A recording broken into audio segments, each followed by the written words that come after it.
Hi viewers, welcome to Shaker's Biofactory for NEET Molecular Basis of Inheritance with Part 7. Please subscribe our channel and click on bell symbol for more information on NEET, KCET and other competitive exams. In this video, I am going to explain the mechanism of DNA replication.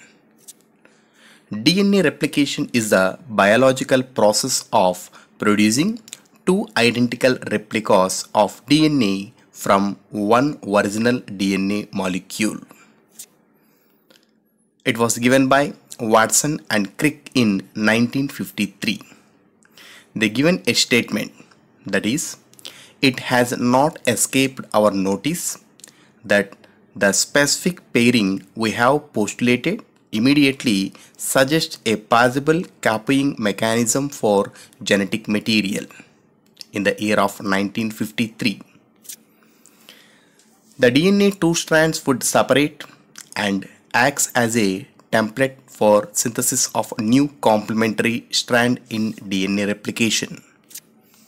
It takes place before binary fission in bacteria like prokaryotes, and it takes place in S phase of cell cycle in eukaryotes. After completion of DNA replication, each daughter DNA molecule would have one parental and one newly synthesized DNA strand, so that the entire DNA replication process is referred as semi-conservative DNA replication. The experimental proof for semi-conservative DNA replication, it was given by Matthew Meselson and Franklin Stahl in Escherichia coli bacteria. In Escherichia coli, they conducted experiment with the help of nitrogen isotopes in the form of NH4Cl.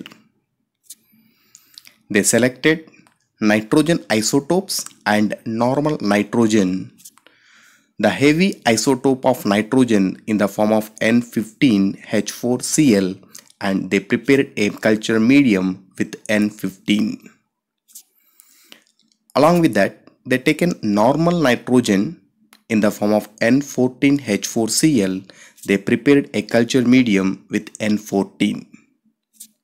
But N15 is a not radioactive isotope, and it can be separated from N14 only based on density.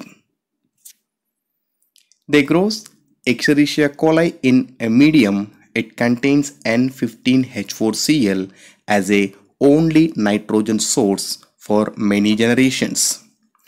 Its result was N15 was incorporated into newly synthesized DNA strand, and DNA both strands having N15, and it is a heavy DNA. N15 was incorporated into newly synthesized DNA. This heavy DNA molecule could be distinguished from the normal DNA by centrifugation in cesium chloride CSCl density gradient. Then they transferred the E. coli cells into a medium. It contains normal nitrogen in the form of N14H4Cl, and took samples at various definite times intervals as the cells multiplied.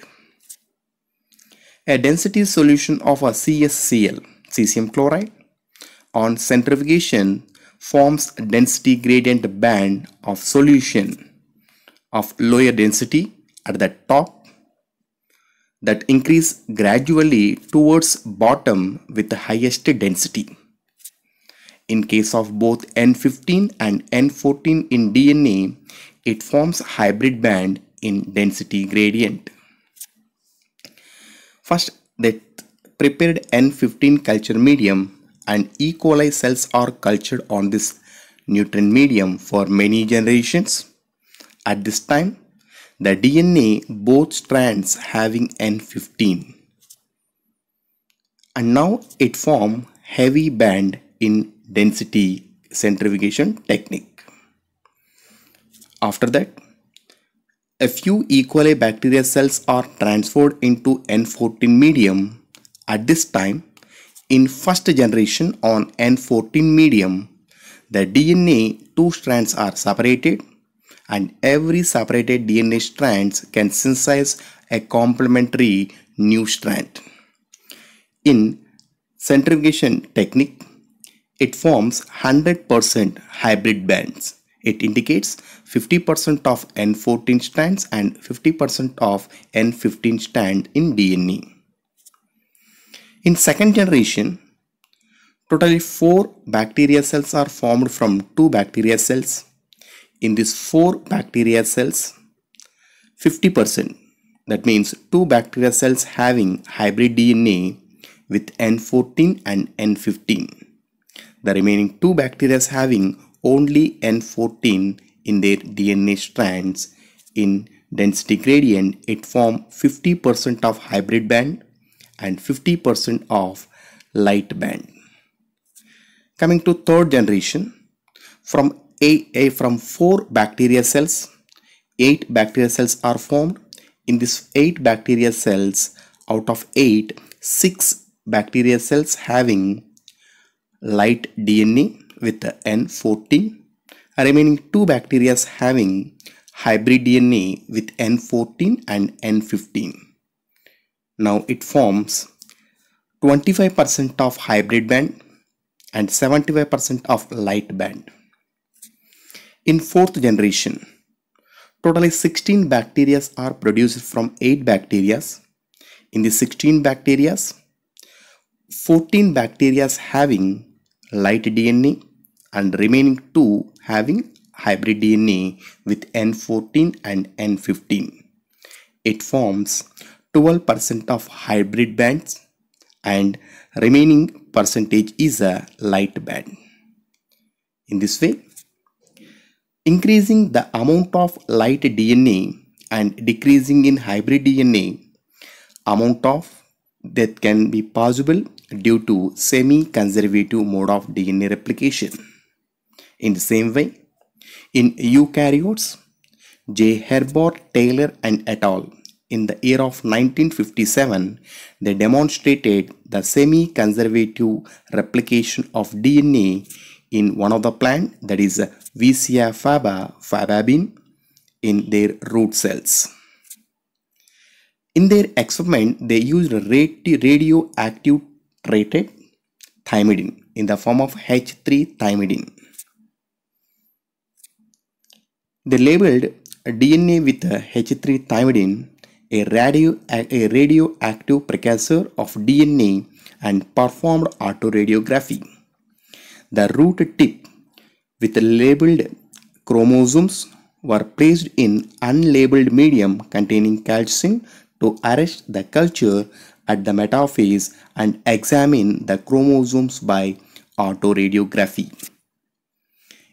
In the chromosomes of first generation, the radioactivity was found to be distributed to both the chromatids because the original strand of DNA double helix was labeled with radioactivity and the new strand was unlabeled. In the chromosomes of next generation, only out of 8 chromatids in 4 chromosomes, 2 are radioactivity, that is labeled, and remaining 6 chromatids are unlabeled. This result proved that the semi-conservative mode of DNA replication in eukaryotes. Coming to the next topic, the mechanism of DNA replication. The process of copying a parental DNA molecule to form 2 daughter DNA molecules is called DNA replication.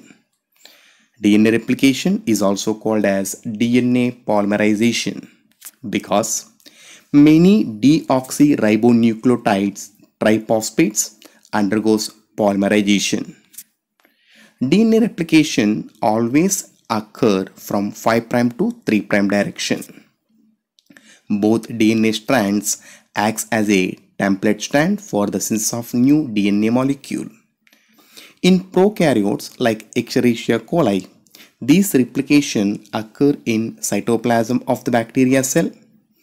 The DNA replication is catalyzed by various enzymes.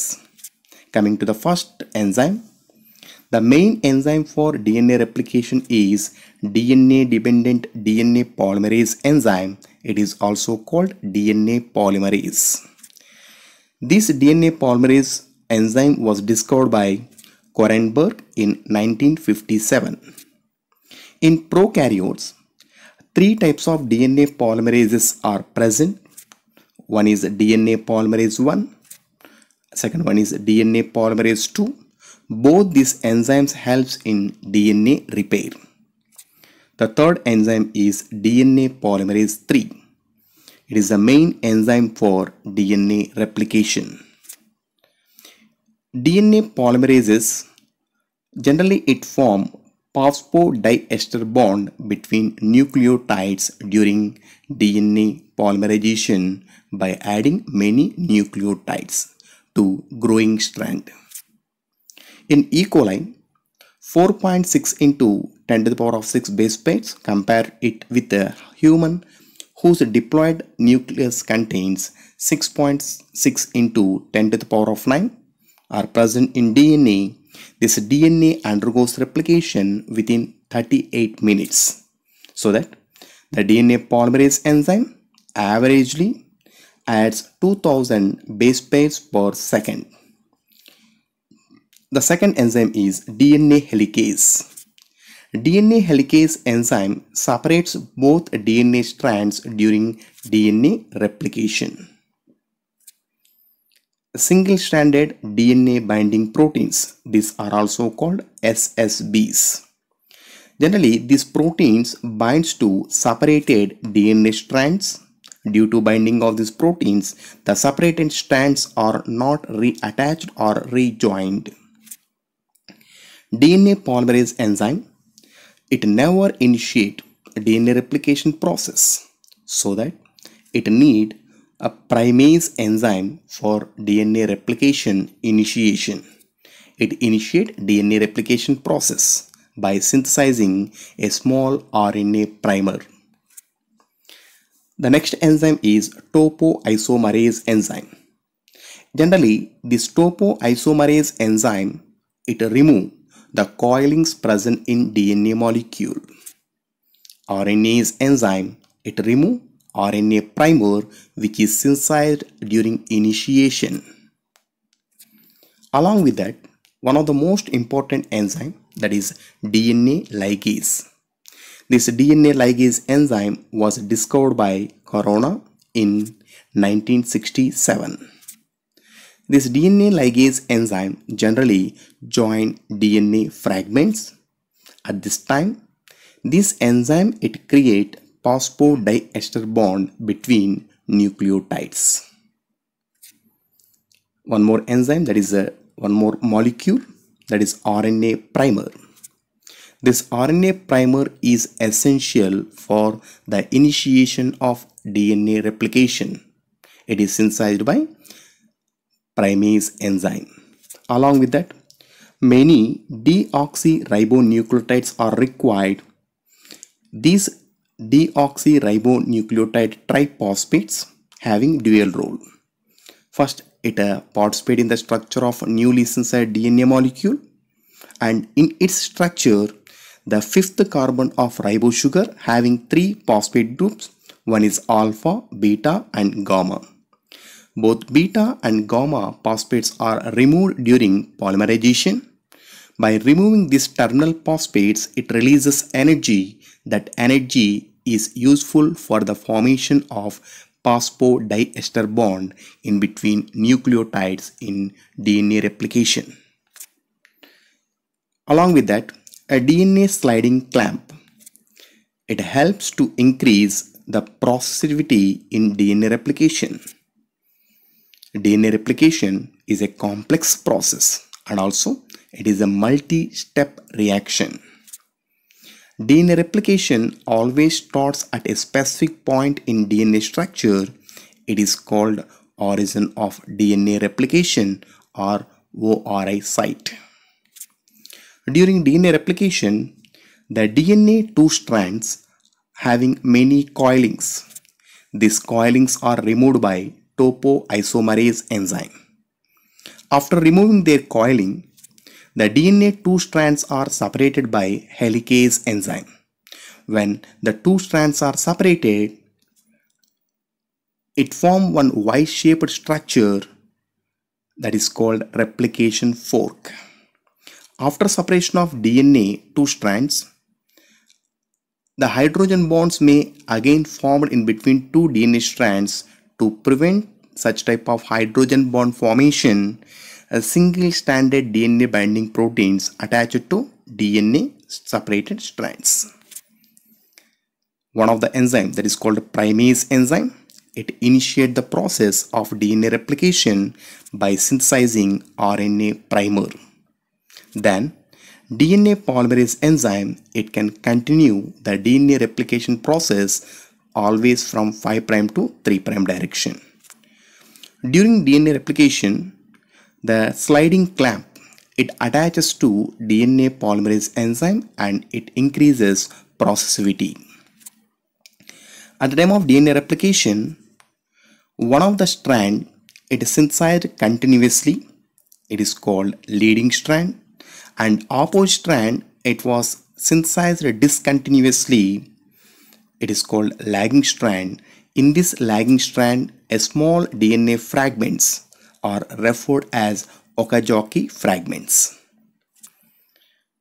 At the same time, the RNA primer, which is synthesized by primase enzyme, can be removed with the help of RNase enzyme. Then the DNA fragments are joined by ligase enzyme, and finally the two separated DNA molecules, separated DNA strands, can synthesize a new strand and it becomes into daughter DNA molecules. In this way, one DNA molecule having two strands and two strands are separated, and every separated strand can synthesize a new strand in DNA replication. Thank you for watching. The next part will be continued in next video.